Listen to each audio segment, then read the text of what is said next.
So basic lang naman muna yung ating mga tirada dito. So tinanggal ko dito ngayon yung hose ng ating fuel filter.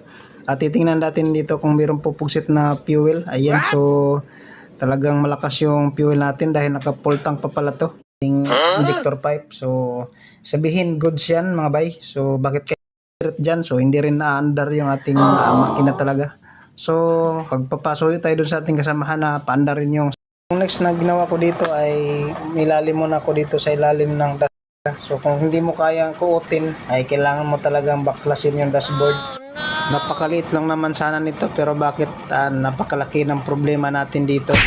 So yun, fast forward tayo mga bay. So makalipas ang isang araw at isang linggong pag-aantay. So dumating na yung parts natin dahil in order pa to sa planta. Yan, so ibabalik yung blazer. So gamit yung ating scanner. So yung gamit ko pala ngayon ay na yung susi natin. So sa pag-program ng ating susi, meron naman siyang instruction dyan. So sundin mo lang kung ano yung nakalagay dun sa ating scanner na instruction.